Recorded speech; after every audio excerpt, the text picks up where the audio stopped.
দণ্ড প্রণাম। অদ্ভুত প্রশ্ন। সবার ভয়, মরার পরে কে নরকে যাবে, এই প্রশ্ন প্রায় করে।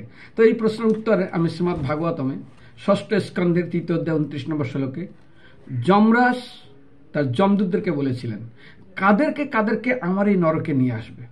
তো সেখানে আপনি আবার শ্লোক সংখ্যা মনে রাখবেন, ভাগবতমের 6ষ্ঠ স্কন্ধের 3য় অধ্যায়ের 29 নম্বর শ্লোক, তানান অদ্য অশ্বতকৃত বিষ্ণুকৃত্তা মুকুন্দ পাদরবিন্দ মকরাত রসৎ বিমুখান। ভগবানের কথায় যারা বিমুখ, ভগবানের স্বরূপের প্রতি অর্থাৎ ভগবানের বিগ্রহ প্রতি, ভগবানের রূপের প্রতি যারা অনাসক্ত।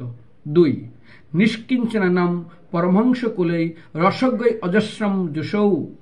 ভগবত ভক্ত যারা নিষ্কিঞ্চন, সেই ভক্তদের প্রতি যারা কোনো রকম শ্রদ্ধা প্রদর্শন করেন না এবং কোনো রকম ভালোবাসা এবং প্রেম প্রদর্শন করেন না।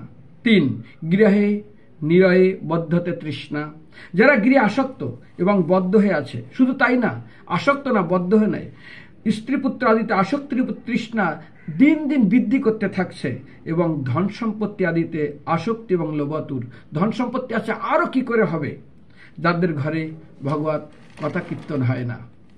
4 তানানদ্য যজ্ঞেশম জিহ্ব ভগবত গুণনাম ধেয়না উক্তি। যারা ভগবান নাম গুণ কীর্তন জিহ্বা দিয়ে কোনোদিন বলেননি বা কাউকে বলার জন্য অনুরোধ করেননি। চেতস্বন্ন স্মৃত তচ্চরণার বিন্দম। 5 নম্বর, যাদের চিত্তগা মন দিয়ে কোনো সময় ভগবানকে স্মরণ করেনি, ভগবানের কথা চিন্তা করেনি, শুধু বিষয়ের আশা নাই ছাড়ে মন বিষয়েতে সদা ধায়, বিষয়ের চিন্তাই করে গেছে। 7 কৃষ্ণনা নমন্তি একদা। কৃষ্ণনা নমন্তি যশ্রীরম চরণে ভগবত চরণে একদা অপি। যারা কমসে কম জীবনে একবার ভগবানকে তাদের মাথা নিচু করে প্রণাম করেনি। তানদ্দর্শাদকৃত বিষ্ণুকীর্তা। এই সমস্ত ব্যক্তিদেরকে অবশ্যই আমার কাছে নিয়ে আসবে, এরাই নরকে যাবেন। হরে কৃষ্ণ।